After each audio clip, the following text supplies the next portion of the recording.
Correct people, we greet you now. Welcome now to this our channel. If na the first time when I dey waka jam this our channel, make una follow us, make una like our page, and make una help us dey share our videos. Una know say na ogbonge updated news, breaking news, correct tori na we dey carry come for una for here. So if una never subscribe to our YouTube channel, make una rush go subscribe and also turn on the notification bell so that anytime we be like say we drop updates, una go dey notified. Anyway, my people, make we enter the updates and the tori wey we carry come for una like this. Make una watch. So my people, the president of TUC Trade Union Congress don come talk concerning the hardship wey Nigerians dey face for this administration. He don talk about so many things and experiences wey people don tell am concerning wetin dem dey face on a daily basis to go work, to eat and everything. Anyway, my people, una know say no be news again say Nigeria country e hard. I go play una this video now, make una watch and lis ten to wetin the president of TUC talk concerning this hardship. Nigeria, our members are clearly suffering. Nigerians are clearly suffering. Some people trek to work today. I have someone who told me that he comes to work 4 times a week and that his salary is about 45,000 naira and that he lives somewhere around Maraba, and that for all the time he comes to work, that 45,000 cannot even pay the transport to work. So it shows clearly that today that Nigerians are suffering. So he said, how does he do it? That he needs to leave his house as early as 5 a.m.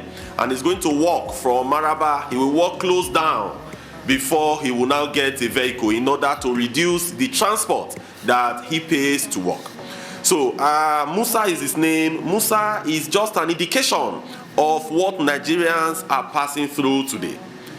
I think that just as my colleague said, that before now the modus operandi of labor has been quite different, but we said, okay, the government has told us that they are going to create alternatives.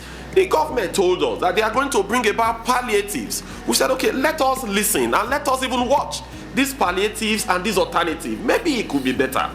Because the conversation we were having sometime in 2020, we were talking about CNG as alluded to.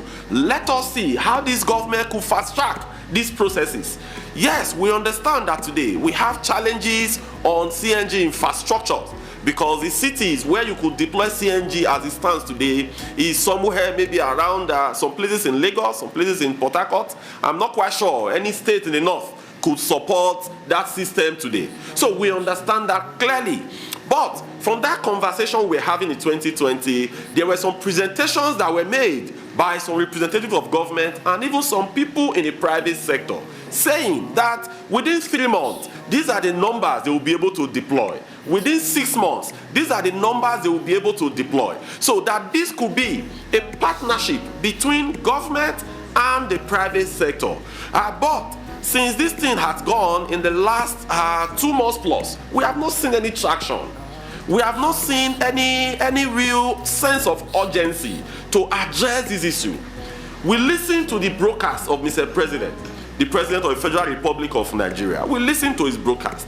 And when we had a meeting with him, we also told him that what he said is not far-reaching enough. Yes, we could take that as a baseline. But it is not far-reaching enough, and also the timeline that is also prescribed. Because you want to make intervention, and some of this intervention, you are saying that it will come before the 2nd quarter of 2024. How will Nigerians survive before then? So we said as well that, for example, the issue of buses, that we are providing about 3,000 buses for 36 states and FCT, that we felt that it is grossly inadequate. But that 3,000, we can take that as a baseline, but we could do much more.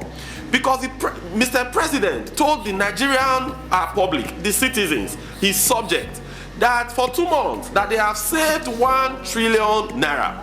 So our members have been asking us, if government has saved 1 trillion naira for 2 months, and we are getting close to the end of the 3rd month, it means that by 3 months it will be 1.5 trillion naira. Why can't we use that money to completely attack this problem and reduce the sufferings of Nigeria?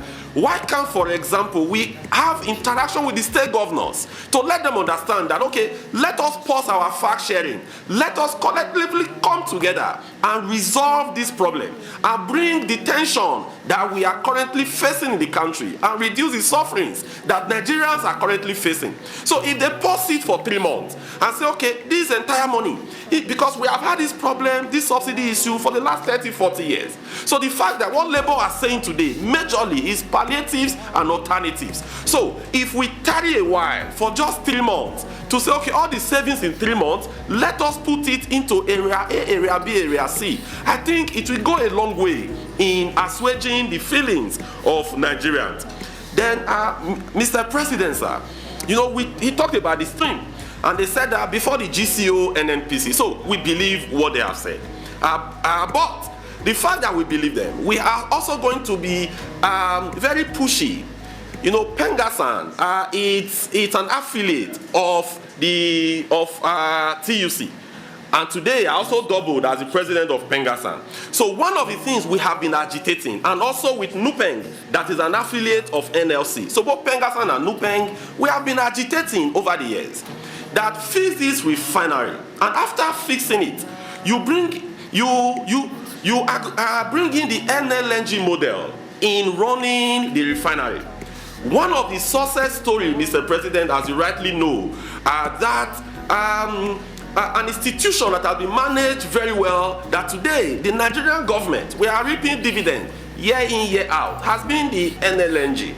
So what we have been advocating, and we want you to also help us champion this, is that when the refineries are fixed, let us not go back to business as usual.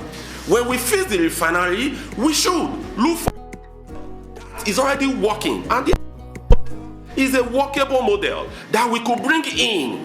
And we were also happy when we saw the committee set up by Mr. President on the energy subcommittee before he was sworn in. So in that committee, when we read the report, they also proposed that the NLNG model should be the way to go. And we are keen in on that. That is the direction and the way to go to make our refinery to continuously work.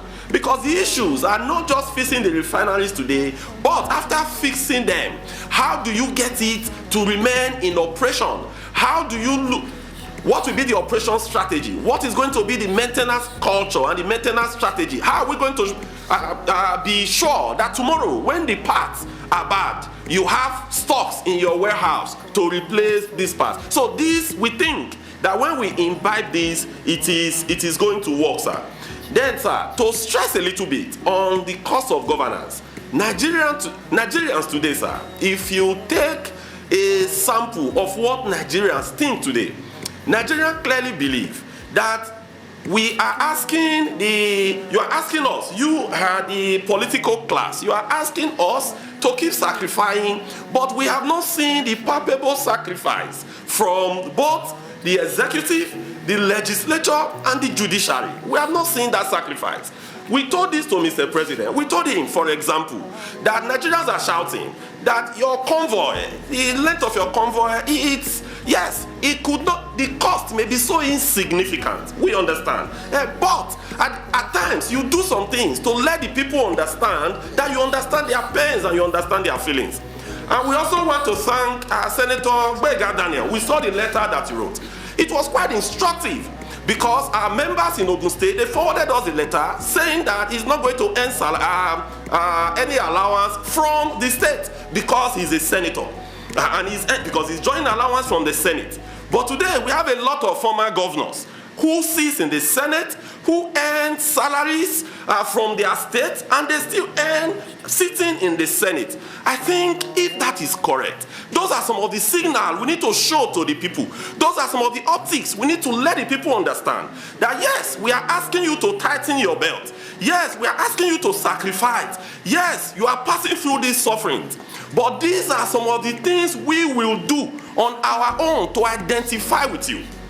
Yes, so my people, and the updates wey we carry come for na like this so as e dey hot now. Yeah, the TUC president dey talk this matter because people dey really dey suffer, no be small. Anyway, my people, make una drop una comment or una see una reason am and make una no forget to like and share.